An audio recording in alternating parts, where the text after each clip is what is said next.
आता हे ऑमलेट बनवतोय आम्ही, खिमा ऑमलेट. तर साहित्य सांगता काकू काय काय? हां, शिजलेला खिमा घेतला मी, मटन खिमा. हे अंडी आहेत, ही कोथिंबीर, हे कांदा खोबरं आणि गरम मसाल्याचं वाटण, चीज, हे कांदा आणि टोमॅटो, आणि हे गरम मसाला, धणे पावडर, चिरलेली मिरची, तमालपत्र, शहाजिरे, हिंग, तेल, आलं लसूण पेस्ट, मिरपूड, हळद, तिखट आणि मीठ. साहित्य तुम्ही लिहिलं असेलच. आणि आता आपण एक मस्त अशी शाही डिश बनवतोय, खिमा ऑमलेट. म्हणजे ते सकाळी तुम्ही एवढा जर हेवी नाश्ता केलात तर दिवसभर काहीही खाल्लं नाही तरी चालेल. तर आधी आता खिमा करतोय, खिम्याची तयारी नाही. काय घालायचं तेलात? शहाजिरे, तेल तापलेलं आहे चांगलं कडकडीत. तमालपत्र घालू का? एक बास का दोन्ही घालायचे? आता हिंग, काय हिंग मी घालू, तुम्ही ढवळा. हां,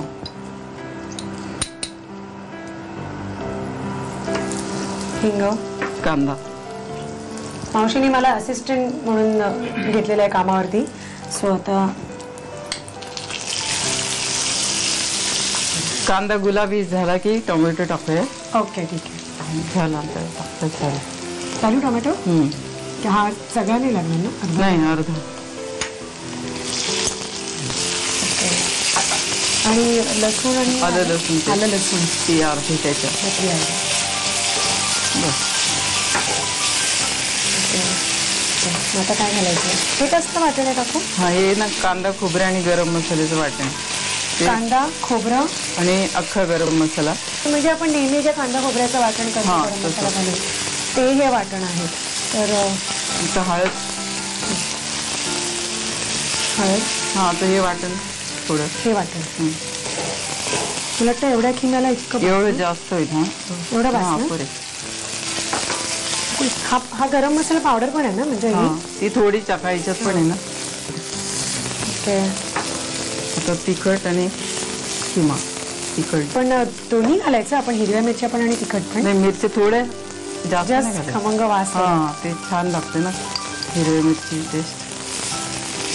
आणि आता खिमा. खिमा मला वाटतं थोडासा वाफवून घेतलाय ना. हा, आलं लसूण, हळद, मीठ पण घातलेले त्यात. आलं लसूण, हळद, मीठ असं लावून खिमा वाफवून घेतला. थोडं पाणी टाकून, मला वाटतं थोडंसं पाणी टाकून आणि मग सुटलं की बस बस, म्हणजे ते जरा मिळून येण्यासाठी. मसाले सगळे व्यवस्थित सगळीकडे लागायला.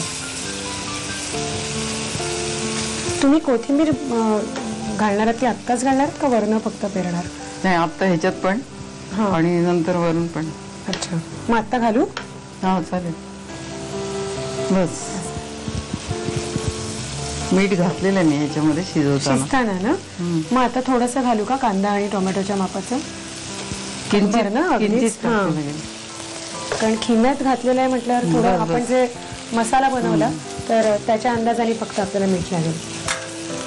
सगळंच झालं ना आता? थोडं आता झाकण ठेवायचं. झालं, शिजलेलं आहे ते. थोडंसं कोरडं. हा, कोरडं व्हायला. जास्त पण नाही, म्हणजे ती अंडी त्याच्यात मुरायला पाहिजे जरा. एकदम कोरडं नाही करायचं. 2 मिनिटं. हा, तर अंडी घालायचे. ओके. पण ती आधी फेटून नाही ठेवलेली, पेटून लगेच टाकायला पाहिजे. अच्छा, 1-2 मिनिटं वाफ होऊया, मग अंडी घालूया त्याच्यात. हा, परफेक्ट. काय करायचं आता? आता अंडी फेटून त्याच्यात घालायची. हे घालायचे? ते लगेच नाही, हे मिक्स करायचं. हे मिक्स करायचं. ओके, काय मला सांगा, मी करते. काय काय करायचंय? कोथिंबीर. ओके. आणि मीठ घालायचं.